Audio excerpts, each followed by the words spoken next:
नमस्कार दोस्तों, स्वागत है आपका हमारे चैनल पर। यहाँ आपको मिलेंगी रहस्यमयी, रोमांचक और भावनाओं से भरी हिंदी ऑडियो कहानियाँ। तो आंखें बंद कीजिए, मन को कहानी के साथ बहने दीजिए और चलिए शुरू करते हैं आज की कहानी। डिस्क्लेमर: ये कहानी पूरी तरह काल्पनिक है। इसमें दिखाए गए सभी पात्र, स्थान, घटनाएं और शक्तियां लेखक की कल्पना पर आधारित है। किसी भी वास्तविक व्यक्ति, धर्म, समुदाय या घटना से इसका कोई संबंध नहीं है। यदि किसी नाम या घटना की समानता वास्तविक जीवन से हो, तो उसे मात्र संयोग समझा जाए। ये कहानी केवल मनोरंजन के उद्देश्य से प्रस्तुत की जा रही है। अध्याय 461 लोहद्वार का असली अर्थ। देशनाश ने अचानक काले वस्त्रधारी की ओर देखा। तुम मुझे औषधि संघ में शामिल होने की सलाह क्यों दे रहे हो? क्या मैंने इतने वर्षों तक लोहद्वार की सेवा ठीक से नहीं की? उसकी आंखों में संदेह था। वह ये नहीं मान सकता था कि सामने खड़ा व्यक्ति उसके हित के लिए त्याग करेगा। जो व्यक्ति गुप्त संसार का नेतृत्व करता हो, वह भावुक नहीं होता। काले वस्त्रधारी ने हाथ उठाया। तुम सब बाहर जाओ, पहरा दो। बाकी योद्धा कुछ समझे बिना बाहर निकल गए। कमरे में अब केवल 2 लोग थे। कुछ पल मौन रहा, फिर काले वस्त्रधारी ने धीमे स्वर में कहा, देशनाश, तुम्हें एक सच बताता हूँ। हमारा लोहद्वार मूल रूप से औषधि संघ की बाहरी शक्ति है। क्या? देशनाश का चेहरा बदल गया। औषधि संघ, जिसकी छवि न्यायप्रिय, मर्यादित और प्रतिष्ठित थी, और लोहद्वार, जिसे लोग खुलेआम दुष्ट गुट कहते थे, स्वार्थी, निर्दयी, खून से सना हुआ, दोनों का संबंध, यह असंभव प्रतीत होता था। काले वस्त्रधारी हल्का मुस्कुराया। मुझे भी पहली बार सुनकर ऐसा ही लगा था। देशनाश हकलाया। यह कैसे? काले वस्त्रधारी ने आगे कहा, न्याय, अधर्म, ये सब शब्द हैं, सच केवल लाभ है। उसकी आंखें ठंडी हो गईं। तुमने कभी सोचा, औषधि संघ इतनी सहजता से कैसे फैल गया? हर नगर में शाखाएं खोल दीं, असंख्य औषधि गुरुओं और परिवारों के हितों को छुआ। फिर भी कोई खुलकर विरोध क्यों नहीं कर पाया? देशनाश चुप रहा। उत्तर स्पष्ट होने लगा था, क्योंकि हम हैं। काले वस्त्रधारी की आवाज भारी हो गई। हम उनकी छाया हैं। जो नहीं मानता, उसे समझाया जाता है। जो फिर भी नहीं मानता, वह इस संसार से मिटा दिया जाता है। कमरे में सन्नाटा छा गया। लोहद्वार की छवि पहले से ही खराब है। यदि कुछ योद्धा अचानक गायब हो जाएं, तो दोष किस पर जाएगा? देशनाश ने धीरे से सिर झुका दिया। अब उसे समझ आ चुका था। औषधि संघ उजाला था, लोहद्वार उस उजाले की परछाई। एक प्रतिष्ठा कमाता था, दूसरा रास्ता साफ करता था। तो हम उनके लिए गंदे काम करते हैं। देशनाश की आवाज धीमी थी। काले वस्त्रधारी ने सीधा उत्तर नहीं दिया। हर साम्राज्य के पीछे एक छाया होती है। देशनाश के भीतर कुछ टूट गया। न्याय और अधर्म की रेखा सिर्फ दिखावा थी, सब कुछ लाभ था। और अब यदि वह औषधि संघ में शामिल होता है, तो वह उजाले में खड़ा होगा। पर क्या सचमुच, या फिर एक और परत में बंधी हुई कठपुतली बन जाएगा? उसे यह नहीं पता था कि जिन शक्तियों की छाया में वह शरण लेने जा रहा है, उन्हीं की जड़ों को करण एक दिन उखाड़ फेंकेगा। और तब उजाला और अंधेरा दोनों एक साथ जलेंगे। उंगली से दाहिनी ओर इशारा फॉलो करें और मेरे channel Hindi audio novel story पर सुनते रहें। अध्याय 462 साधना आरंभ। लोहद्वार के लोग दूर जा चुके थे। भूमिगत मार्ग पूरी तरह ढह चुका था। करण ने टूटी हुई सुरंग को देखा और हल्का सा सांस छोड़ा। अब कोई बाधा नहीं होगी। अब शांति से साधना कर सकता हूँ। अभी कुछ क्षण पहले उसके मन में एक अनजाना भय उठा था, जैसे कोई संकट निकट हो, पर अब सब शांत था। उसने सिर हिलाया। शायद देशनाश को न मार पाने की खींच है। बेकार की शंका। वह मुड़ा और साधना कक्ष में प्रवेश किया। विशाल कुंड के सामने खड़ा होकर उसने अपनी अंगूठी खोली। क्षण भर में असंख्य चमकते रत्न जैसे उच्च स्तर के ऊर्जा पत्थर कक्ष में ढेर हो गए। एक एक कर उसने उन्हें कुंड में भर दिया। जल की जगह अब पूरा सरोवर ऊर्जा पत्थरों से भर चुका था। इतना पर्याप्त होना चाहिए। ये प्राचीन साधना भवन था, जो ऊर्जा को खींचकर साधक की प्रगति को कई गुना बढ़ा देता था। कुछ ऐसे भवन भी होते हैं जो सीधे गुप्त संसार की ऊर्जा से जुड़े रहते हैं, पर यह वैसा नहीं था। इसे ऊर्जा पत्थरों की आहुति चाहिए थी। करण ने नीचे फैले ऊर्जा पत्थरों को देखा। 10 अरब उच्च स्तर के ऊर्जा पत्थर। इनको इकट्ठा करने में उसने कितनी सावधानी बरती थी। हर सौदा सोच समझकर किया, ताकि किसी की नज़र उस पर न पड़े। पत्थरों का इतना बड़ा संग्रह साधारण व्यक्ति के लिए कल्पना से बाहर था। 3 वर्ष मेरे वर्तमान स्तर के लिए इतना पर्याप्त होना चाहिए। वह कुंड के पास बैठ गया, आंखें बंद की, मुद्रा स्थिर की और हुनयुवान गोंद चलाना शुरू किया। अचानक कुंड के किनारे खड़ी विशाल मूर्ति जीवित सी हो उठी। ऊर्जा पत्थरों से धुआं सी प्रकाशधारा उठी। ऊर्जा मूर्ति के मुख की ओर खींचने लगी। क्षण भर में पूरा कक्ष जीवित ऊर्जा से भर गया। वातावरण भारी नहीं, बल्कि सघन हो गया, जैसे हवा नहीं, शुद्ध शक्ति बह रही हो। करण ने जैसे ही अभ्यास गहरा किया, वह ऊर्जा स्वयं उसके शरीर में प्रविष्ट होने लगी। न कोई प्रयास, न कोई संघर्ष, मानो भूखा व्यक्ति अमृत पी रहा हो। उसके होंठों पर हल्की मुस्कान आई। अद्भुत! उसी समय उसकी आस्तीन से रंगीन चूहा बाहर निकला। चूं! उसने चारों ओर सूंघा, फिर चमकती आंखों के साथ ऊर्जा पत्थरों के ढेर पर कूद पड़ा। वह भी साधना में लीन हो गया। उसका स्तर पहले ही उच्च था। ऊर्जा उसके भीतर तूफान की तरह समाने लगी।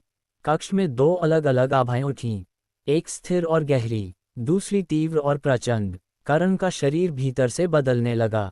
ऊर्जा नसों में दौड़ी, हड्डियां दृढ़ हुईं, सांसें भारी हुईं। समय जैसे ठहर गया, पर वह नहीं जानता था कि जिस क्षण वह अपनी शक्ति बढ़ा रहा है, उसी क्षण भाग्य भी अपनी चाल तेज कर चुका है। और जब वह इस कक्ष से बाहर निकलेगा, सिर्फ देशनाश ही नहीं, पूरा संतुलन बदल चुका होगा। उंगली से दाहिनी ओर इशारा फॉलो करें और मेरे channel Hindi audio novel story पर सुनते रहें। अध्याय 463 रंगीन निकम्मा। 1 वर्ष बीत चुका था। साधना कक्ष के भीतर ऊर्जा का घना सागर उमड़ रहा था। करण अब वह महान साधक नहीं रहा था जो यहाँ आया था। 10 महीने पहले ही उसने नया स्तर प्राप्त कर लिया था, और अब वह उस स्तर की चरम सीमा पर खड़ा था। उसके चारों ओर ऊर्जा घूम रही थी, मानो उसका शरीर स्वयं एक स्रोत बन गया हो। प्राचीन साधना भवन ने उसे निराश नहीं किया, पर एक समस्या थी। करण ने आंखें खोलीं। ऊर्जा पत्थरों का विशाल ढेर लगभग समाप्त हो चुका था। उसने सामने देखा, रंगीन चूहा पेट ऊपर करके पड़ा था, आंखें आधी बंद, चेहरे पर संतुष्टि। करण ने उसकी पूंछ पकड़कर उसे हवा में उठा लिया। अरे ओ निकम्मे, जब लड़ाई का समय था तो आस्तीन में दुबक गया था, अब साधना का समय आया तो पूरी मेहनत कर रहा है। रंगीन ने दोनों पंजे हिलाए। चूं चूं, करण की भौहें तनी हुई थीं। मैंने तुझे इशारा किया था, पर तू बाहर आने की हिम्मत तक नहीं कर पाया। उस दिन की घटना अभी भी उसे याद थी। यदि उस समय रंगीन साथ देता, शायद देशनाश का अंत वहीं हो जाता। रंगीन ने सिर झुका लिया। फिर हल्की सी ध्वनि आई, स्वामी, मैं भी क्या करूं, मैं तो युद्ध में उतना निडर नहीं हूं। अब वह बोल सकता था। 1 वर्ष की संगति और औषधियों के प्रभाव से उसकी बुद्धि खुल चुकी थी। करण ने उसे नीचे फेंक दिया। तुझे पता है तूने कितने ऊर्जा पत्थर खा डाले? 10 अरब उच्च स्तर के पत्थर, और ऊपर से मैंने कितनी परिपूर्ण औषधियां खिलाईं तुझे। रंगीन ने मासूम स्वर में कहा, स्वामी, मैं तो युद्ध स्तर का हूँ, मुझे साधना के लिए बहुत ऊर्जा चाहिए। करण ने आंखें तरेरीं। बहुत चाहिए? इतना सब खाकर भी तू अभी तक उसी स्तर की चोटी पर अटका है। अगर कोई और प्राणी होता, अब तक सम्राट स्तर पर पहुंच चुका होता। रंगीन ने दांत दिखाकर मुस्कुराया। लेकिन स्वामी, मैं ज्यादा ऊर्जा भी तो सोख सकता हूँ। करण कुछ क्षण उसे घूरता रहा। सच था, उसकी योग्यता भले सामान्य हो, पर ऊर्जा सोखने की क्षमता असाधारण थी। यही कारण था कि वह अभी तक साथ था। करण ने गहरी सांस ली। ठीक है, अब ऊर्जा पत्थर समाप्त हैं। तू भी और मैं भी अब इस स्तर पर रुक गए हैं। उसकी आंखों में हल्की चमक उभरी। लेकिन अब समय आ गया है बाहर निकलने का। 1 वर्ष, बाहर की दुनिया बदल चुकी होगी। देशनाश जीवित है, लोहद्वार सतर्क है, और यह गुप्त संसार अभी समाप्त नहीं हुआ। करण धीरे धीरे खड़ा हुआ। उसके शरीर से निकली ऊर्जा की लहरें कक्ष की दीवारों से टकराईं। रंगीन ने उसे देखा। अब उसका स्वामी पहले जैसा नहीं रहा था। उसके भीतर एक नया तूफान जाग चुका था, और वह जानता था, अब अगली भिड़ंत पहले से कहीं अधिक भयानक होगी। उंगली से दाहिनी ओर इशारा फॉलो करें। और मेरे channel Hindi audio novel story पर सुनते रहें। अध्याय 464 गुप्त कक्ष। करण सच में समझ नहीं पा रहा था। इतना सब निगलने के बाद भी तू बस यहीं तक पहुंचा। उसने रंगीन को घूरा। जब तू युद्ध स्तर पर पहुंचा था तब भी तूने मेरी परिपूर्ण छठे स्तर की सभी औषधियां साफ कर दी थीं। और अब 10 अरब उच्च ऊर्जा पत्थर। रंगीन ने मासूम चेहरा बनाया। स्वामी, मेरी योग्यता साधारण है, पर मेरी नस्ल की विशेषता अलग है। करण ने दांत भींचे। अलग अलग तो तू है ही। साधना मैं कर रहा हूं, और मोटा तू हो रहा है। सच यही था। 10 अरब ऊर्जा पत्थरों में से अधिकांश रंगीन ने सोख लिए थे। करण ने तो बस थोड़ा सा हिस्सा पाया, वह भी इसलिए कि वह हुनयुवान साधना कर रहा था, जो ऊर्जा को अत्यंत आक्रामक ढंग से खींचती थी। वरना कोई और साधना पद्धति होती तो शायद उसे कुछ भी न मिलता। रंगीन ने धीमे स्वर में कहा, स्वामी, आप नहीं जानते, मैं इस गुप्त संसार में 1000 वर्षों तक रहा, तब जाकर युद्ध स्तर तक पहुंचा। करण चौंका। 1000 वर्ष? हाँ, और उसके बाद तो मैं लगभग निराश हो गया था। मुझे लगा था आगे बढ़ना असंभव है। उसने थोड़ा गर्व से कहा, आपकी सहायता से ही मैं अब इस स्तर की चोटी पर हूँ। और मुझे लगता है, बाहर जाकर अगर मुझे 10 परिपूर्ण 7वें स्तर की एकत्रीकरण औषधि मिल जाए, तो मैं सम्राट स्तर तक पहुंच सकता हूँ। करण का चेहरा काला पड़ गया। तुझे अभी भी मेरी औषधियों पर नजर है? वह खड़ा हो गया। 10? मैं तेरी बातों पर विश्वास करूं? रंगीन ने सिर खुजाया। शायद 10 से थोड़ी अधिक। करण ने गहरी सांस ली। अब गाली देने से भी ऊर्जा पत्थर वापस नहीं आने वाले थे। उसने विषय बदला। ऊपर जाने वाली सुरंग। रंगीन तुरंत सीधा बैठ गया। खोद दी है, स्वामी, जब चाहे निकल सकते हैं।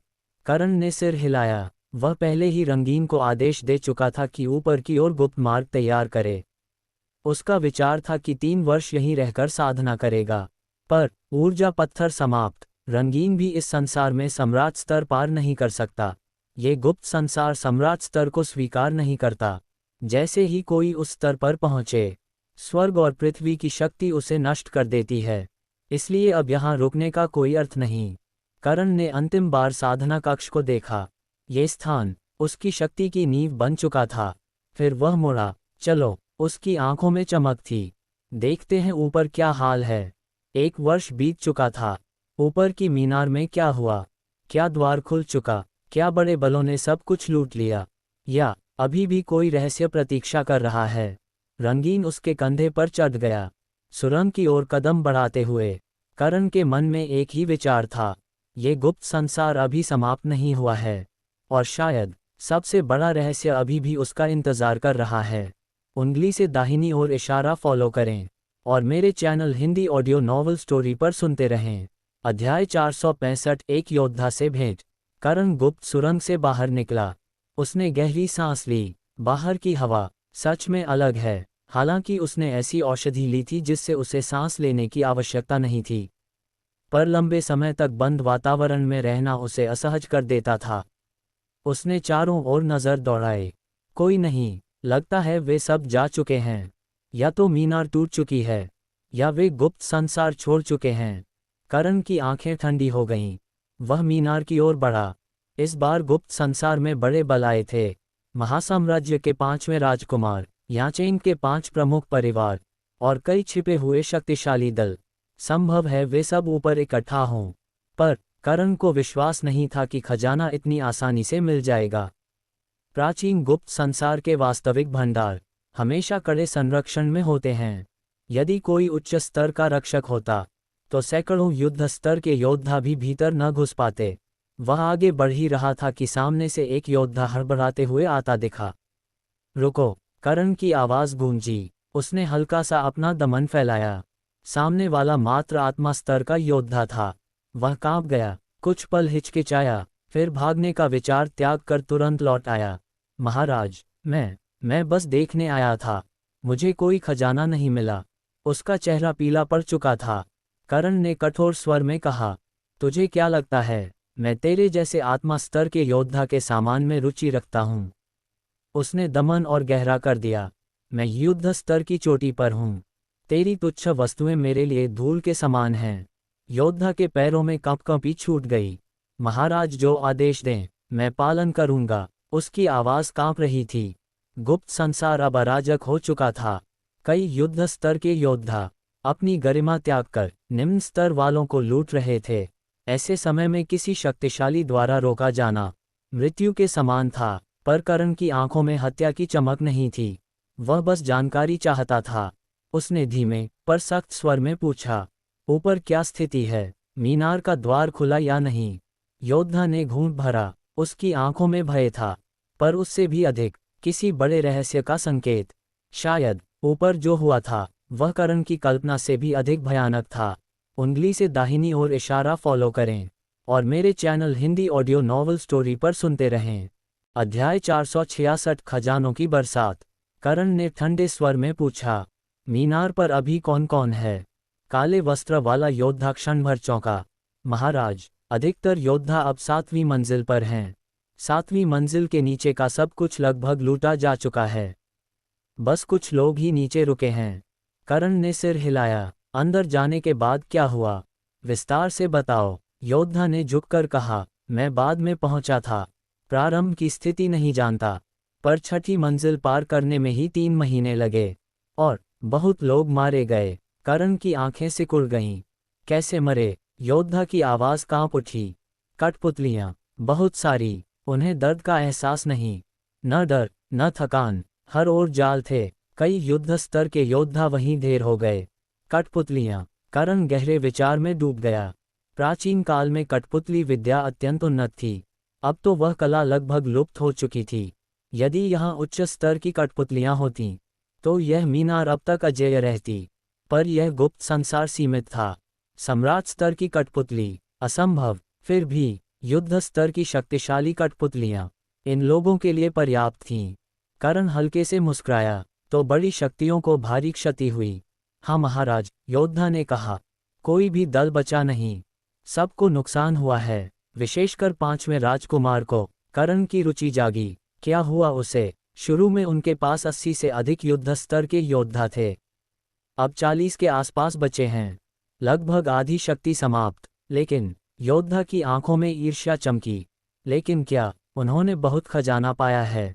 अनगिनत उच्च स्तरीय पत्थर, दुर्लभ आध्यात्मिक वनस्पतियां, और सुना है एक शीशी 9 स्तरीय औषधि भी।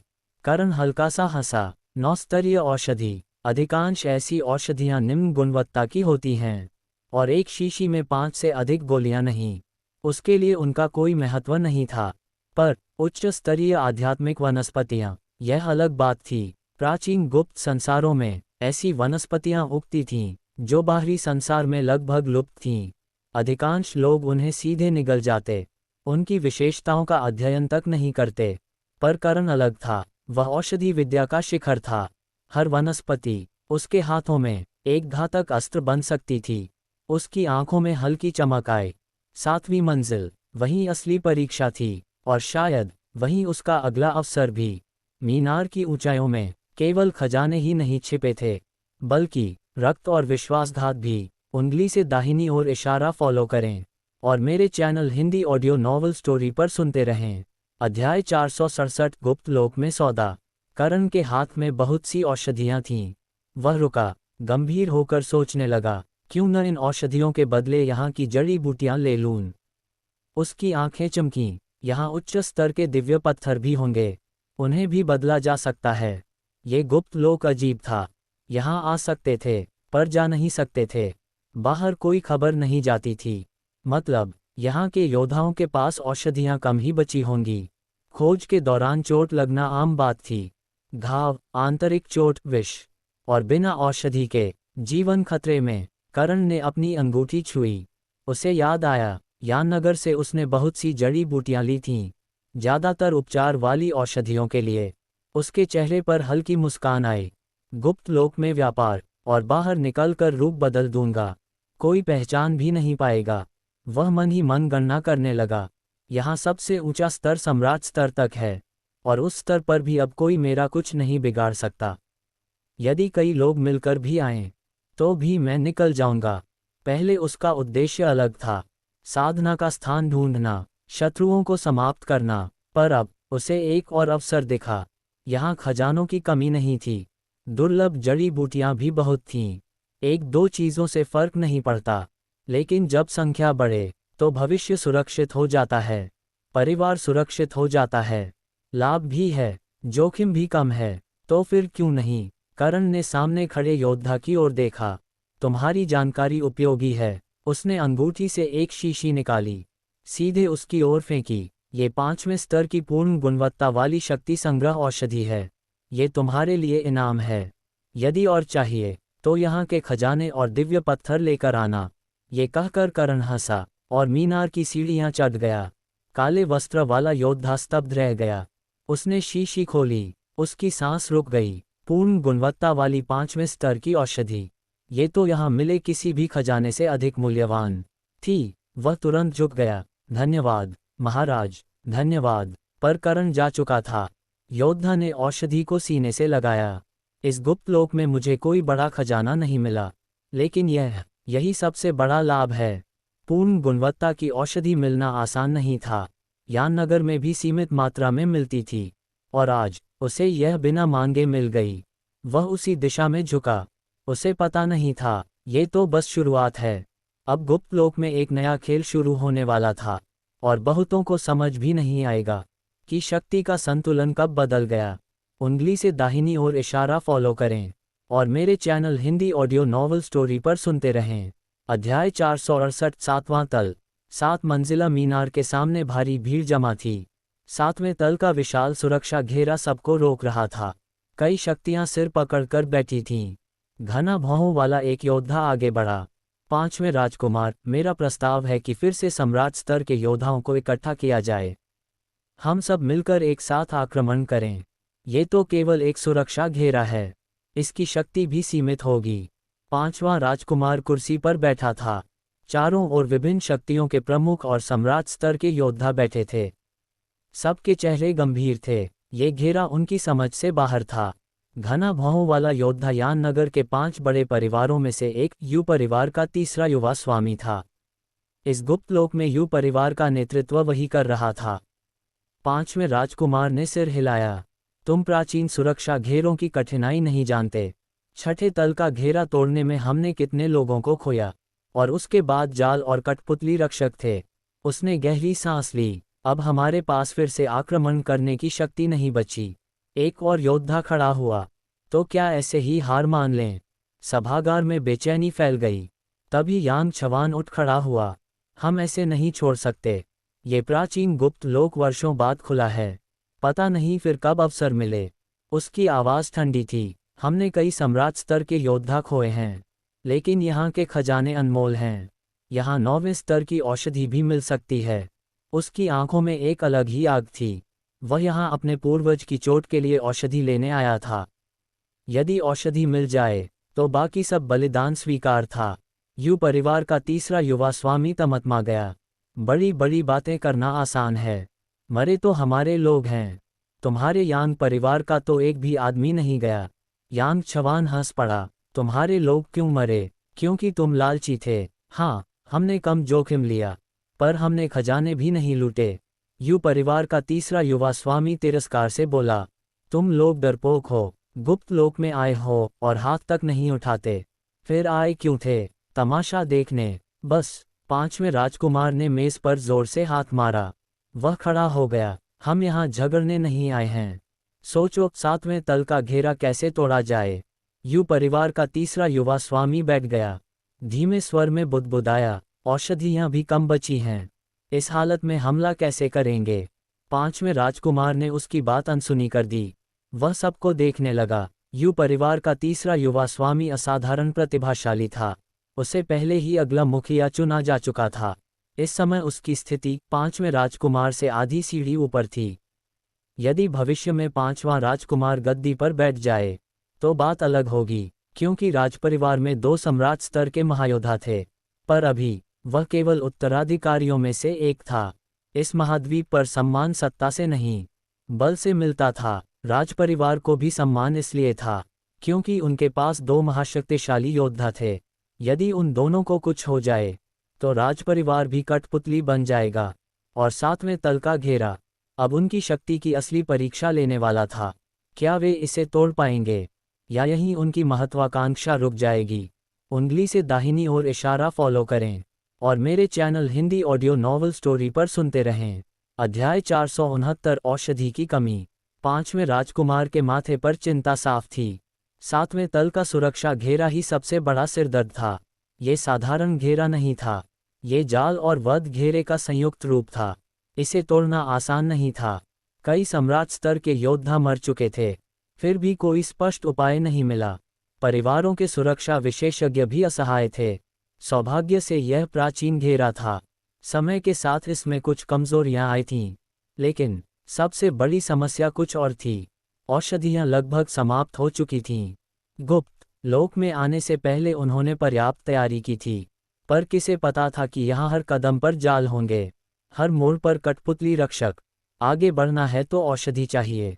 बिना उपचार के घायल योद्धा बोझ बन जाते हैं, और बिना शक्ति के घेरा नहीं टूटेगा। 5वें राजकुमार ने गहरी आवाज में पूछा, जो लोग औषधि इकट्ठा करने गए थे, क्या लौट आए? एक सम्राट स्तर का योद्धा उठा। महाराज, वे लौट आए हैं, लेकिन औषधि बहुत कम मिली है। अगले आक्रमण के लिए पर्याप्त नहीं। क्या फिर से लोगों को भेजें? हालांकि उसने धीमे कहा, पर वहां उपस्थित हर व्यक्ति ने सुन लिया। यांग छवान बोला, बाहर से आने वाले योद्धा कम हैं, उनकी शक्ति भी कम है, उनके पास से औषधि लेना आसान नहीं। उसने रुककर कहा, क्यों न हम सब अपनी अपनी औषधियां इकट्ठा करें, एक बार और आक्रमण करें। वह यहाँ तक आ चुका था, 9वें स्तर की उच्च औषधि की छाया देख चुका था। अब पीछे हटना उसके लिए कठिन था। तभी चोर जैसी आंखों वाला एक सम्राट स्तर का योद्धा बोला, क्यों न अन्य सम्राट स्तर के योद्धाओं से औषधि छीन लें, कई के पास भंडार होगा। सब इकट्ठा हो जाएं, तो ये घेरा टूट जाएगा। 5वें राजकुमार ने उसे देखा और घृणा से नजर फेर ली। बाहर निकलने के बाद क्या होगा, ये प्रश्न सबके मन में था। यदि किसी ने खुलेआम लूट की, तो परिवार की प्रतिष्ठा मिट्टी में मिल जाएगी। ये कलंक कभी नहीं धुलेगा। यांग छवान का सुझाव सुनने में अच्छा था, पर व्यवहारिक नहीं। अब औषधि ही असली शक्ति थी। जिसके पास अधिक उपचार औषधि, उसी की विजय की संभावना अधिक। अभी सब शांत बैठे थे, पर घेरा टूटते ही खजानों के लिए युद्ध निश्चित था। सच तो ये था, अधिकतर सम्राट स्तर के योद्धा जाल से नहीं मरे, वे अपने ही लोगों के हाथों मारे गए थे। ऐसे में कौन अपनी औषधि बाहर निकालेगा? एक योद्धा बोला, क्या किसी औषधि विद्या विशेषज्ञ से नई औषधि बनवाई जाए? 5वें राजकुमार ने तुरंत सिर हिलाया। इतना सरल नहीं है। 6ठे स्तर की औषधि बनाने में आधा दिन लगता है, और सफलता की संभावना केवल 30%। हर बार बनाने के बाद विश्राम चाहिए। यदि लगातार प्रयास करें, तो असफलता बढ़ेगी, और अंत में औषधि गुरु टूट जाएगा। उसने गहरी सांस ली, लाभ से अधिक हानि होगी। सभागार में सन्नाटा छा गया। घेरा सामने था, खजाना सामने था, पर औषधि नहीं, और बिना औषधि के हर कदम मृत्यु के करीब था। क्या वे जोखिम लेंगे, या लालच उन्हें भीतर ही भीतर तोड़ देगा? उंगली से दाहिनी ओर इशारा फॉलो करें, और मेरे channel Hindi audio novel story पर सुनते रहें। अध्याय 470 हरे स्वामी का आगमन। ये भी नहीं, वह भी नहीं, तो क्या ऐसे ही बैठे रहें? यू परिवार का तीसरा युवा स्वामी झल्ला उठा। 5वें राजकुमार के चेहरे पर भी तनाव था। क्रोध करना चाहता था, पर जानता था उससे समाधान नहीं निकलेगा। यांग छवान का चेहरा भी भारी था। सबके पास औषधि कम थी। कोई भी अपने योद्धाओं को बिना उपचार के आगे नहीं भेजेगा। यांग छवान ने अब तक किसी खजाने के लिए प्रतिस्पर्धा नहीं की थी। वह केवल 9वें स्तर की औषधि के लिए आया था, बाकी सब त्याग दिया था। पर अब बिना औषधि के सब व्यर्थ था। घायल होते ही सम्राट स्तर का योद्धा आधा रह जाता है, और 7वां तल बिना औषधि के नहीं टूटेगा। यदि सब एकजुट होकर बलिदान दें, तभी शायद घेरा टूटे। पर यह कल्पना थी। तभी एक शांत आवाज गूंजी, मेरे पास औषधि है। सभी चौंक उठे। कौन? कई आवाजें एक साथ उठीं। यह मजाक का समय नहीं था। यहाँ बैठे हर व्यक्ति अपनी शक्ति का शिखर था। भीड़ हटती गई। एक मध्यम आयु का पुरुष आगे बढ़ा। वह था करण। उसने पहले ही सुन लिया था कि सब औषधि के लिए परेशान हैं। ये बात अब रहस्य नहीं रही थी, पूरा गुप्त लोक जान चुका था। यू परिवार का तीसरा युवा स्वामी खड़ा हुआ। उसने करण को ऊपर से नीचे तक देखा। तुम्हारे पास औषधि है। उसकी आवाज़ व्यंग्य से भरी थी। तुम कौन हो? हरी प्याज जैसे कहीं से चले आए और बड़ी बड़ी बातें कर रहे हो।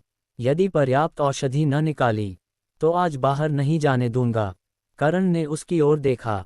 हल्की मुस्कान आई। मेरे पास नहीं है तो क्या तुम्हारे पास है?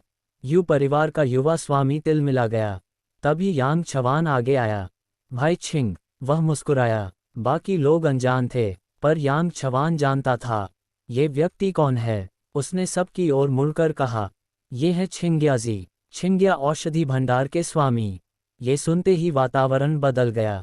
छिंग्या औषधि भंडार। पांचवा राजकुमार तुरंत खड़ा हो गया।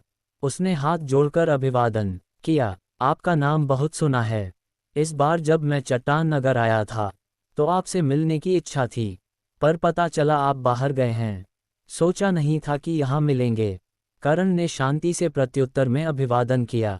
राजकुमार अत्यंत विनम्र हैं। कई लोग आगे आए। हरे स्वामी, स्वामी छिंग। इनमें वे भी थे जिन्होंने पहले उससे औषधि ली थी। कुछ ने सीधे सौदा नहीं किया था, पर परिवार ने किया था। छिंग्या औषधि भंडार का नाम यान नगर में प्रसिद्ध था।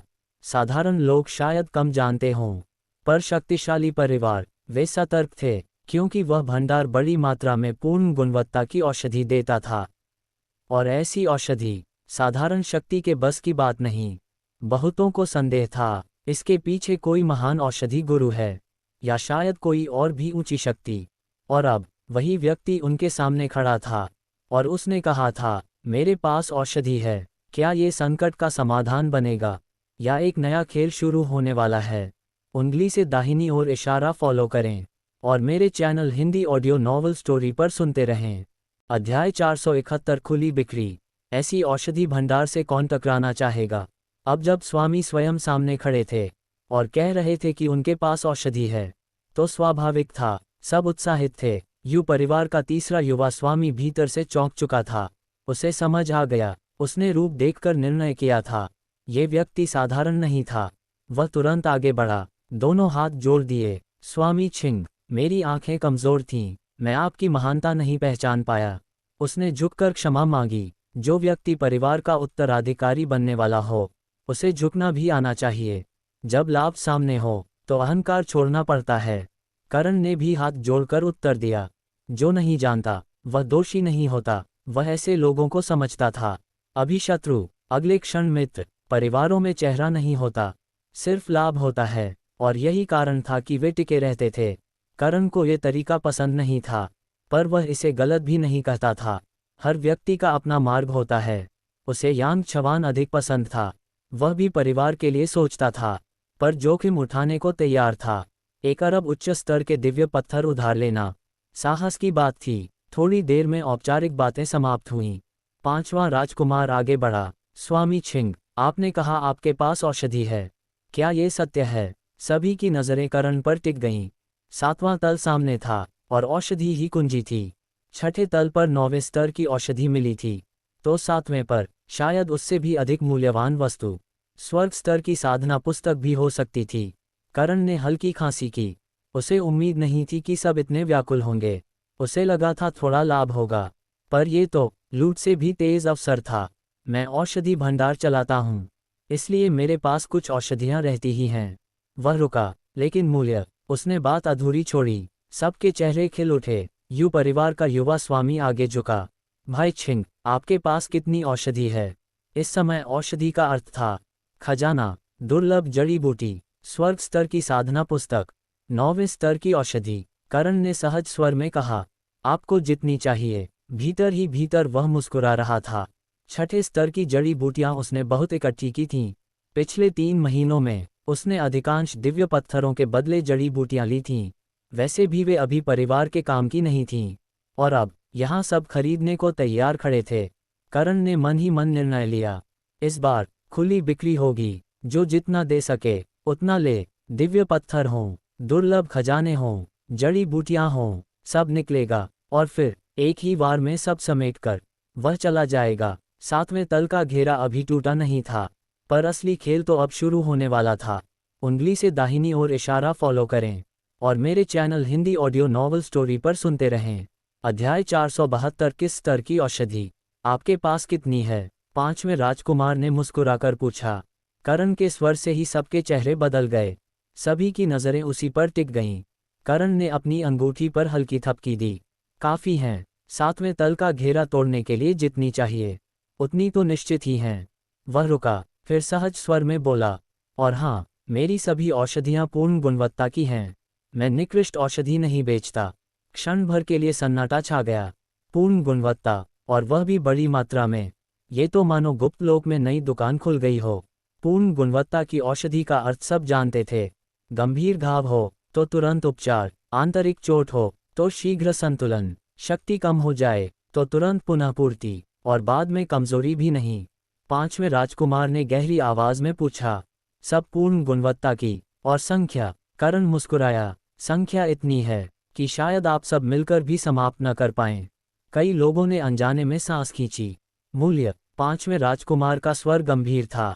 यदि मूल्य आकाश छू ले तो खरीदना कठिन होगा। करण ने उनकी चिंता पढ़ ली। जितने में मैं अपनी दुकान में बेचता था, उसी उचित मूल्य पर यहाँ भी वही मूल्य रहेगा। पांचवां राजकुमार तुरंत खड़ा हो गया। सच, सच। करण ने सिर हिलाया। उसकी योजना स्पष्ट थी। उसे खजाने चाहिए थे, दिव्य पत्थर चाहिए थे, दुर्लभ जड़ी बूटियां चाहिए थीं, और यहाँ सब बेचैन खड़े थे। पूर्ण गुणवत्ता की औषधि खजाने से अधिक मूल्यवान होती है, क्योंकि खजाना बाद में काम आता है, पर शक्ति तुरंत काम आती है। कई लोग यहाँ परिवार के प्रतिनिधि बनकर आए थे। वे स्वयं उत्तराधिकारी भी नहीं थे। यदि वे खजाने लेकर लौटते तो अधिकांश परिवार को देना पड़ता, पर यदि औषधि लेकर यहीं सेवन कर लें और अपना स्तर बढ़ा लें तो वह शक्ति उनकी अपनी होगी। कोई हिसाब नहीं मांगेगा। पांचवें राजकुमार की आंखों में चमक आई। आपके पास कौन कौन सी औषधियां हैं? वह थोड़ा झुका। किस स्तर तक? उसे चिंता थी। गुप्त लोक की मुख्य शक्ति सम्राट स्तर के योद्धा थे। 6ठे स्तर की औषधि सर्वोत्तम रहती। 5वां स्तर चल सकता था, पर यदि 4थे स्तर की हो तो चाहे कितनी भी हो, सम्राट स्तर के लिए लगभग व्यर्थ। अब सबकी सांस अटकी हुई थी। करण क्या उत्तर देगा? उंगली से दाहिनी ओर इशारा फॉलो करें, और मेरे channel Hindi audio novel story पर सुनते रहें। अध्याय 473, 7वें स्तर की पूर्ण औषधि का झटका। करण हल्का सा मुस्कुराया। उसे समझ आ गया था कि चिंता किस बात की है। पांचवें राजकुमार ही नहीं, बाकी सभी सम्राट स्तर के योद्धा भी यही सोच रहे थे। याननगर में उसने अधिकतम 5वें स्तर की पूर्ण औषधि बेची थी। सबको डर था, शायद उसके पास उतनी मात्रा न हो, शायद 4थे स्तर की औषधि से संख्या पूरी करनी पड़े। करण ने शांत स्वर में कहा, चिंता मत कीजिए, मेरे पास 5वें ही नहीं, 6ठे और 7वें स्तर की पूर्ण गुणवत्ता वाली औषधियां भी हैं, और पर्याप्त मात्रा में। एक क्षण को समय थम गया। 7वें स्तर की? कई स्वर एक साथ उठे। यू परिवार का तीसरा युवा स्वामी अविश्वास से बोला, सच में पूर्ण गुणवत्ता? करण ने उत्तर में कुछ नहीं कहा। उसने हाथ घुमाया। मेज पर 10 जेड की शीशियां प्रकट हुईं। वातावरण भारी हो गया। वह एक एक कर शीशियां खोलने लगा। पहली शीशी, 7 गोल औषधियां बाहर आईं। चमकदार, निर्मल, निर्दोष। ये 7वें स्तर की पूर्ण ध्यान संवर्धन औषधि है। दूसरी शीशी, ये 7वें स्तर की पूर्ण उपचार औषधि। तीसरी, चौथी। सभी शीशियां खुलती गईं, और हर बार पूर्ण गुणवत्ता। पूरा सभागार स्तब्ध था। किसी ने ऐसा दृश्य पहले नहीं देखा था। 7वें स्तर की पूर्ण औषधि, और वह भी ढेर में। गुप्त लोक के खजाने, जड़ी बूटियां, उनकी तुलना में ये सब तुच्छ लगने लगा। इस संसार में सबसे मूल्यवान क्या है? शक्ति, और यह औषधियां सम्राट स्तर से आगे बढ़ने की कुंजी थीं। बाहर तो 7वें स्तर की औषधि मिलना भी कठिन था। पूर्ण गुणवत्ता किसी ने देखी तक नहीं थी। पांचवें राजकुमार का हाथ अनायास अपनी अंगूठी पर गया। उसके पास कुछ 7वें स्तर की उच्च गुणवत्ता वाली औषधियां थीं। उन्हें पाकर वह दिनों तक प्रसन्न रहा था, पर अब वह स्वयं को गांव का साधारण किसान महसूस कर रहा था, जैसे पहली बार संसार देख रहा हो। जो वस्तु वह अनमोल समझता था, वह यहाँ ढेर में रखी थी। यू परिवार का तीसरा युवा स्वामी भीतर से कांप उठा। उसके मन में एक क्षण के लिए विचार आया, अभी अपने सम्राट स्तर के योद्धाओं को आदेश दे और सब छीन ले। इन औषधियों के साथ वह निश्चिंत होकर सम्राट स्तर प्राप्त कर सकता था, और आगे भी मार्ग सुगम हो जाता। पर वह जानता था, यहाँ केवल उसका परिवार नहीं है।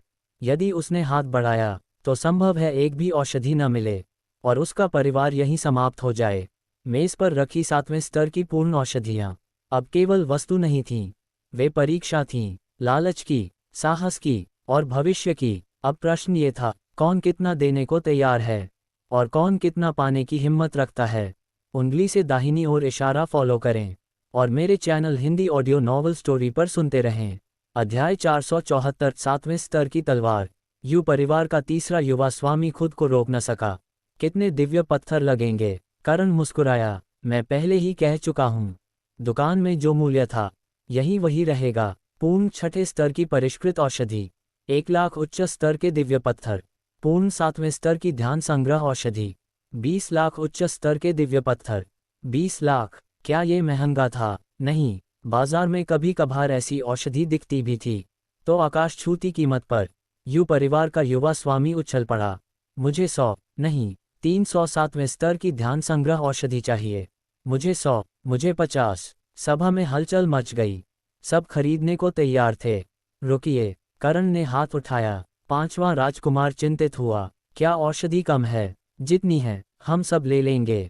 करण ने सिर हिलाया। औषधि की कमी नहीं। वह मुस्कुराया। पर यदि आप सब अपने दिव्य पत्थर अभी खर्च कर देंगे तो 7वें तल का घेरा कैसे तोड़ेंगे? सभा शांत हो गई। उत्साह में सब भूल गए थे। करण आगे बोला, पहले घेरा तोड़िए, 7वें तल के खजाने लीजिए, फिर जो भी मिले मेरे पास लाइए। दिव्य पत्थर ही नहीं, खजाने और दुर्लभ जड़ी बूटियां भी स्वीकार होंगी। मूल्यांकन मैं स्वयं करूंगा। अब सबके चेहरे बदल गए। ये केवल बिक्री नहीं थी, ये तो मानो वह उन्हें किराए पर रख रहा हो। वे जोखिम उठाएंगे, घेरा तोड़ेंगे, खजाना लाएंगे और बदले में पूर्ण औषधि पाएंगे। कई लोग भीतर ही भीतर सहमत हो गए। यू परिवार का युवा स्वामी अचानक उठा। उसने अपनी अंगूठी से एक तलवार निकाली। स्वामी छिंग, इसकी क्या कीमत होगी? तलवार चांदी सी चमक रही थी, उसकी धार स्थिर थी, कोई अनावश्यक आभा नहीं। करण ने तलवार हाथ में ली, हल्का सा घुमाया, एक सुंदर तलवार चाल बनी। धातु की मधुर ध्वनि गूंजी। अच्छी तलवार। उसने धार पर उंगलियां फेरीं। ये 7वें स्तर की उत्कृष्ट श्रेणी की तलवार है। मेरा मूल्य 2 करोड़ उच्च स्तर के दिव्य पत्थर। सभा में हलचल हुई। 2 करोड़ मतलब एक तलवार के बदले 10 7वें स्तर की पूर्ण ध्यान संग्रह औषधियां। यू परिवार का युवा स्वामी चुप हो गया। ये सौदा लाभ का था। करण ने तलवार को फिर देखा। यदि यह जुए भुया के हाथ में जाए तो वह अवश्य प्रसन्न होगा। अब सवाल था, कौन अगला खजाना आगे रखेगा? उंगली से दाहिनी ओर इशारा फॉलो करें और मेरे channel Hindi audio novel story पर सुनते रहें। अध्याय 475 औषधि की खुली बिक्री। करण की कीमत सुनकर सबके मन शांत हो गए। मूल्य उचित था और उसका मूल्यांकन भी सटीक। उसने तलवार को जिस तरह परखा, वह किसी अनुभवी मूल्यांकनकर्ता जैसा था। खजाने की असली कीमत वही बता सकता है जिसने बहुत देखा हो। यांग छवान आगे आया। भाई, मुझे नहीं पता था कि तुम खजाने भी परख लेते हो। उसके चेहरे पर राहत थी। टीम के पास औषधि नहीं थी और 7वां तल बिना औषधि के असंभव था। करण का प्रकट होना उसके लिए समाधान था। करण हल्का हंसा। बस कुछ अधिक देखा है, थोड़ा अनुभव है। वह सहज था, पर सच ये था, दुनिया का कौन सा खजाना था जो उसने न देखा हो? फिर भी उसने विनम्रता रखी। कुछ लोगों को अभी भी संदेह था। उन्होंने अपने अपने खजाने निकाले। करण ने एक एक कर सब देखा। किस धातु से बना, किस प्रयोजन का, वास्तविक मूल्य क्या। जब उसने एक दुर्लभ वस्तु का छिपा गुण बताया तो सभा में विस्मय फैल गया। अब किसी को संदेह नहीं था। यू परिवार का तीसरा युवा स्वामी ऊंची आवाज में बोला, मुझे 2006 स्तर की पूर्ण उपचार औषधि चाहिए। करण ने सिर हिलाया। अंगूठी चमकी। मेज पर औषधि की शीशियां प्रकट हो गईं। यू परिवार के लोगों ने जांच की। सब पूर्ण गुणवत्ता, कोई दोष नहीं। युवा स्वामी ने तलवार आगे बढ़ा दी। इसी से मूल्य चुकाएंगे। 7वें स्तर की तलवार मूल्यवान थी, पर 2000 पूर्ण उपचार औषधि इस समय उससे अधिक मूल्यवान, क्योंकि तलवार बाद में भी मिल सकती थी, पर अभी घेरा तोड़ने के लिए औषधि चाहिए थी। करण ने तलवार रख ली। अगला 5वां राजकुमार आगे आया। मुझे भी 2007वें स्तर की उपचार औषधि चाहिए। करण ने मुस्कुराकर हाथ घुमाया। 2007वें स्तर की पूर्ण औषधियां मेज पर सजी थीं। राजकुमार ने स्वयं जांच की। निर्दोष। उसकी आंखों में संतोष था। मुझे 1000, मुझे 800, मुझे 500। सम्राट स्तर के योद्धा अब झिझक नहीं रहे थे। सब तेजी से खरीदने लगे, मानो डर हो कहीं औषधि समाप्त न हो जाए। करण शांत खड़ा था, उसकी अंगूठी बार बार चमक रही थी। दिव्य पत्थर, खजाने, दुर्लभ जड़ी बूटियां, सब उसकी ओर आ रहे थे। सातवें तल का घेरा अभी टूटा नहीं था, पर शक्ति का संतुलन धीरे धीरे बदल रहा था। और जब अगला आक्रमण होगा, तो परिणाम भी अलग होगा। उंगली से दाहिनी ओर इशारा फॉलो करें, और मेरे channel Hindi audio novel story पर सुनते रहें। अध्याय 476। 15 दिन बाद मिलते हैं। हाँ, दोनों चाहिए। खजाने एक एक कर करण की अंगूठी में समा रहे थे, और बदले में औषधि की शीशियां मेज पर सज रही थीं। हर किसी के चेहरे पर मुस्कान थी। इन औषधियों के साथ वे गुप्त लोक में आगे बढ़ सकते थे। करण भी प्रसन्न था। पूर्ण गुणवत्ता की औषधि के बदले दुर्लभ जड़ी बूटियां और खजाने, इससे अधिक लाभदायक सौदा क्या होगा। तभी पांचवां राजकुमार जल्दी से बोला, मुझे 2000 पूर्ण 7वें स्तर की ध्यान संग्रह औषधि चाहिए। मानो डर हो कि कोई और पहले न ले जाए। ये सुनते ही कई लोग हिल गए। करण ने हाथ उठाया, अभी 7वें स्तर की ध्यान संग्रह औषधि नहीं दी जाएगी। सभा शांत हो गई। फिलहाल केवल उपचार औषधि और शक्ति पुनस्थापन औषधि। उसने सबकी ओर देखा। यदि वह अभी सबको ध्यान संग्रह औषधि दे दे, तो वे अपने सारे खजाने उसी में बदल देंगे। और इतनी मात्रा अभी उसके पास तैयार नहीं थी। जड़ी बूटियां तो थीं, पर औषधि बनाने में समय लगता है। करण ने मन ही मन सोचा, सम्राट स्तर के बाद उन्नति के लिए 7वें स्तर की ध्यान संग्रह औषधि अत्यंत उपयोगी है, इसलिए सब उसी के पीछे हैं। उच्च स्तर की औषधि अधिक शक्ति देती है, उन्नति की बाधा घटाती है, पर शरीर को सहन भी करना पड़ता है। सामान्य उन्नति के लिए 6ठे स्तर की परिष्कृत साधना औषधि पर्याप्त होती है। पूर्ण गुणवत्ता हो तो प्रभाव और तेज। करण स्वयं तो साधना में हमेशा पूर्ण औषधि ही उपयोग करता था। यह विलासिता सबके बस की नहीं। जब किसी ने और मांग नहीं की, करण मुस्कुराया, तो आज के लिए इतना ही।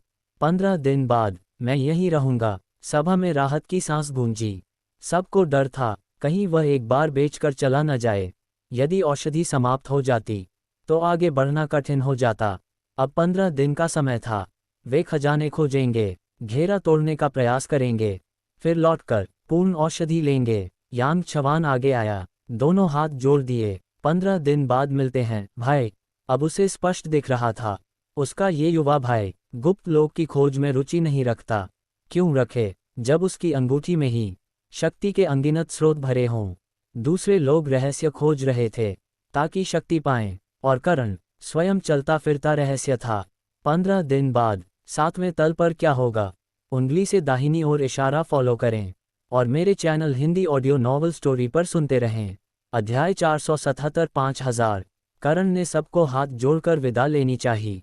तभी उसकी आस्तीन हल्के से खींची। उसे याद आया, वह मुड़ा। एक बात और, मैं यहाँ इसलिए व्यापार कर रहा हूँ, क्योंकि मेरे पास साधना के लिए दिव्य पत्थर नहीं बचे। अभी मैंने केवल खजाने लिए हैं। यदि किसी के पास दिव्य पत्थर हों, तो मैं पूर्ण 7वें स्तर की ध्यान संग्रह औषधि दे सकता हूँ। क्षण भर में वातावरण बदल गया। पांचवां राजकुमार तुरंत बोला, मेरे पास हैं। आपको कितने चाहिए। अभी तक वह निराश था कि ध्यान संग्रह औषधि नहीं मिल रही। अब आशा जाग उठी। करण मुस्कुराया, 100 करोड़ उच्च स्तर के दिव्य पत्थर और उत्कृष्ट दिव्य पत्थर भी स्वीकार होंगे। सभा में गहरी सांसों की ध्वनि गूंजी। 100 करोड़। करण की योजना स्पष्ट थी। उसे उत्कृष्ट दिव्य पत्थर चाहिए थे, भविष्य के लिए, अपना गुप्त लोक बनाने के लिए। इस बार वह केवल खजाने ही नहीं, दिव्य पत्थर भी समेटना चाहता था। यू परिवार का तीसरा युवा स्वामी तुरंत खड़ा हुआ। ये सब अकेले मत ले जाओ, कुछ हमारे लिए भी छोड़ो। उसकी आंखों में तीव्रता थी। 100 करोड़ उच्च स्तर के दिव्य पत्थर का अर्थ 5000 पूर्ण 7वें स्तर की ध्यान संग्रह औषधि। 5000। इतनी औषधि से परिवार की शक्ति कई गुना बढ़ सकती थी। पांचवां राजकुमार बेचैन हो उठा। यदि वह 5000 औषधियां ले जाए, तो सिंहासन की दौड़ में उसकी स्थिति मजबूत हो जाती। पर उसने अपनी अंगूठी टटोली। इतने दिव्य पत्थर उसके पास नहीं थे। खजाने थे, पर अभी आवश्यकता दिव्य पत्थरों की थी। तभी अब तक शांत रहे। सीमा परिवार के प्रमुख खड़े हुए। हम भी लेंगे। उनकी आवाज़ ठंडी थी। इतनी औषधि अकेले कोई नहीं ले जाएगा। इसके बाद तो शोर उठ खड़ा हुआ। हमें भी चाहिए, हम भी हिस्सा लेंगे। इतनी औषधि एक परिवार को नहीं मिलेगी। कमरे के बाहर खड़े सम्राट स्तर के योद्धा चौंक गए। अंदर क्या हो रहा है? क्या खजाने पर लड़ाई शुरू हो गई? तैयार रहो। वे सतर्क हो गए। यदि अंदर संघर्ष भड़का तो तुरंत घुसना था, पर भीतर शोर कुछ ही क्षण चला, फिर सब शांत हो गया, क्योंकि सभी समझ चुके थे ये केवल सौदा नहीं, ये भविष्य की शक्ति का बंटवारा था। और 5000 पूर्ण 7वें स्तर की औषधियां अब पूरे गुप्त लोक में संतुलन बदल सकती थीं। अब देखना था कौन कितना त्याग करेगा और कौन कितना पाएगा। उंगली से दाहिनी ओर इशारा फॉलो करें और मेरे channel Hindi audio novel story पर सुनते रहें। अध्याय 478 सौदे का अंत। इतने लोगों को आगे बढ़ते देख करण ने हाथ उठाया। मेज पर 5000 पूर्ण 7वें स्तर की ध्यान संग्रह औषधियां रख दीं। इनका बंटवारा आप स्वयं कर लीजिए। यहाँ बहुत सी शक्तियां थीं। वह सबको नहीं जानता था। यदि वह बांटता तो किसी न किसी को नाराज करता, इसलिए उसने केवल एक बात रखी, दिव्य पत्थर मुझे मिल जाएं। बाकी उनका मामला, अब झगड़ा होगा या समझौता, उसे परवाह नहीं थी। मेज पर सजी 5000 औषधियां सबकी आंखों में चमक भर रही थीं। काफी देर तक चर्चा हुई। अंत में निर्णय हुआ, शक्ति और योगदान के अनुसार बंटवारा होगा। कुछ कमजोर शक्तियां असंतुष्ट थीं, पर वे विरोध नहीं कर सकती थीं। बड़े परिवारों के सामने उनकी आवाज दब गई। करण ने मुस्कुराकर कहा, चिंता मत कीजिए, 15 दिन बाद मैं फिर आऊंगा। खजाना हो, जड़ी बूटी हो या दिव्य पत्थर, सबका विनिमय होगा। ये सुनते ही कई चेहरों पर राहत आए। अगली बार वे और तैयारी से आएंगे, शायद तब पूरा लाभ ले पाएं। करण ने सबको नमस्कार किया। सबने भी सम्मान से उत्तर दिया। वह कक्ष से बाहर निकला, सीधे मीनार के नीचे पहुंचा। कई बार चारों ओर देखा, कोई पीछा नहीं कर रहा था। संतुष्ट होकर वह भूमिगत गुप्त कक्ष में उतर गया। अंदर खजानों का ढेर था, दिव्य पत्थर, जड़ी बूटियां, दुर्लभ वस्तुएं। करण ने गहरी सांस ली। इस बार सच में बड़ा लाभ हुआ। उसे जितने दिव्य पत्थर चाहिए थे मिल गए, और साथ में ढेरों खजाने। तभी एक हल्की आवाज आई, चूं चूं। चमकता हुआ छोटा प्राणी बाहर निकला। स्वामी, इतनी जड़ी बूटियां हैं, क्या मुझे कुछ खाने को मिल सकता है? वह लंबे समय से गुप्त कक्ष में था, बाहर नहीं गया था। नीचे स्तर की जड़ी बूटियां वह पहले स्वयं ढूंढ लेता था, पर अब उसे स्वामी की ओर देखना पड़ रहा था। करण मुस्कुराया। उसने अंगूठी से 1 दर्जन 7वें स्तर की जड़ी बूटियां निकालीं। लो, खाओ। छोटा प्राणी खुशी से उछल पड़ा। धन्यवाद स्वामी। करण ने उसके सिर पर हाथ फेरा। अच्छा काम करते रहो, जड़ी बूटी की कमी नहीं होगी। 7वें और 8वें स्तर की जड़ी बूटियां अब उसके लिए दुर्लभ नहीं रहीं। जब इतने लोग खोज में लगे हों तो वह सीधे विनिमय कर सकता था। पूर्ण औषधि के बदले कोई भी मना नहीं करेगा। गुप्त लोक में असली खेल अब शुरू हुआ था, और 15 दिन बाद किसी का भाग्य बदल सकता था। उंगली से दाहिनी ओर इशारा फॉलो करें और मेरे channel Hindi audio novel story पर सुनते रहें। अध्याय 479 फिर से व्यापार। चूं चूं। रंगीन के मुंह में जड़ी बूटी भरी थी। वह ठीक से बोल भी नहीं पा रहा था। करण मुस्कुराया। रंगीन पहले ही सम्राट स्तर की चरम सीमा पर था। 7वें स्तर की जड़ी बूटी से थोड़ा लाभ होता था, पर वास्तविक उन्नति उसके लिए अपार संसाधन चाहिए थे। फिलहाल ये बस उसकी भूख मिटा रही थी। करण पद्मासन में बैठ गया। रंगीन, प्रवेश द्वार पर ध्यान रखना। यदि कोई हलचल हो मुझे तुरंत बताना। द्वार उसने बंद कर दिया था, पर सावधानी आवश्यक थी। 1-2 सम्राट स्तर के योद्धा उसके लिए समस्या नहीं, पर यदि समूह आ जाए तो घेराबंदी खतरनाक हो सकती थी। चूं। रंगीन ने सिर हिलाया। करण ने आंखें बंद कर लीं। साधना शुरू हुई। बीच बीच में वह औषधि भी बनाता। उसे 7वें स्तर की पूर्ण औषधि बड़ी मात्रा में तैयार करनी थी। दिन और रात बारी बारी से बीतते रहे। साधना, औषधि निर्माण, फिर साधना। 15 दिन पलक झपकते बीत गए। करण ने उंगलियां मोड़ी। समय पूरा। वह उठ खड़ा हुआ। रंगीन, चलो। रंगीन सुस्त भाव से दिव्य पत्थरों से खेल रहा था। आवाज सुनते ही फुर से उसकी आस्तीन में घुस गया। करण हल्का चौंका। गति तेज हो गई है तुम्हारी। रंगीन गर्व से बोला। स्वाभाविक है। करण हंसा। गति से क्या होगा, नाखून छोटे हैं तुम्हारे, सीधे प्रहार में शक्ति नहीं। रंगीन ने मुंह फेर लिया। वह जानता था उसका शरीर छोटा है। आक्रमण अचानक हो तो सफल, पर यदि शत्रु सजग हो जाए तो समय लगता है, और लंबा युद्ध खतरनाक होता है। करण ने उसे आस्तीन में रखा, मार्ग से बाहर निकला, सीधे 7वें तल की ओर बढ़ा। वहां केवल कुछ योद्धा थे, मुख्य दल गायब था। करण की आंखों में चमक आई। घेरा टूट चुका है, जितना आगे वे बढ़ेंगे उतना अधिक खजाना मिलेगा, और अंत में वही सब उसके पास आएगा। वह 8वें तल की ओर बढ़ा, अभी पहुंचा भी नहीं था कि युद्ध की ध्वनि सुनाई दी। चिल्लाहट, आदेश, हंसी, 5वें राजकुमार की प्रसन्न आवाज भी। करण हल्का मुस्कुराया, 7वें तल पर अच्छा लाभ मिला होगा, तभी इतनी उत्सुकता है। 8वां तल, पहचान ऊंची, खजाना श्रेष्ठ। करण की आंखों में उत्सुकता थी, अब देखना था 8वें तल पर कौन सा रहस्य प्रतीक्षा कर रहा है। उंगली से दाहिनी ओर इशारा फॉलो करें और मेरे channel Hindi audio novel story पर सुनते रहें। अध्याय 480 पूर्ण 6ठे स्तर की उपचार औषधि का प्रभाव। लाओ सान, जल्दी प्रहार करो। सफेद वस्त्र वाला योद्धा सुरक्षा घेरे की ऊर्जा रोकते हुए चिल्लाया। उसके पीछे एक तलवारधारी योद्धा लगातार सामने के घेरे पर वार कर रहा था। मैं पूरी ताकत लगा रहा हूं, पर घेरा टूट ही नहीं रहा। कहीं हम फिर गलत स्थान पर तो नहीं वार कर रहे। सफेद वस्त्र वाला योद्धा 2 ऊर्जा प्रहारों को तलवार से हटाते हुए बोला, पता नहीं सही है या नहीं, प्रहार करते रहो। तभी बाहर से आवाज आए, सावधान। 3 ऊर्जा किरणें सीधे उनकी ओर आईं। वे अत्यंत तेज थीं। सफेद वस्त्र वाला योद्धा अपनी पूरी गति से तलवार घुमाता है। 2 प्रहार उसने रोक लिए, पर तीसरा बहुत तेज था। वह पीछे हट सकता था, पर उसके पीछे उसका साथी था। यदि वह हटता तो साथी निश्चित मरता। उसने दांत भींचे, तीसरे प्रहार को सीने से सह लिया। उसका सीना चीर गया, रक्त बह निकला। पीछे खड़े योद्धा ने घबराकर पूछा, तुम ठीक हो? प्रहार जारी रखो, मेरे पास पूर्ण 6ठे स्तर की उपचार औषधि है। उसने बिना देखे औषधि मुंह में डाल ली। क्षण भर में औषधि की शीतल शक्ति फैल गई, सीने की ओर सीधी पहुंची। दर्द कम होने लगा, रक्तस्राव थम गया। तभी फिर 2 ऊर्जा प्रहार आए। उसका चेहरा बदल गया। अभी अभी घायल हुआ था, क्या वह गति पकड़ पाएगा? सोचने का समय नहीं था। ऊर्जा सामने थी, धड़ाम। उसकी तलवार पहले की तरह तेज और सटीक चली। दोनों प्रहार हट गए, कोई लड़खड़ाहट नहीं, कोई धीमापन नहीं। वह स्वयं चौंक गया। उसने अपने सीने को छुआ, घाव सिकुड़ रहा था, त्वचा जुड़ रही थी। धिक्कार है, वह बुदबुदाया। पूर्ण औषधि का प्रभाव इतना प्रबल, यदि यह औषधि न होती तो अभी वह और उसका साथी दोनों मारे जाते। कुछ साथियों ने पहले कहा था, पूर्ण उपचार औषधि बचाकर रखो। वह हंस दिया था, अब उसे पछतावा हुआ। इतनी मूल्यवान औषधि एक ही क्षण में समाप्त।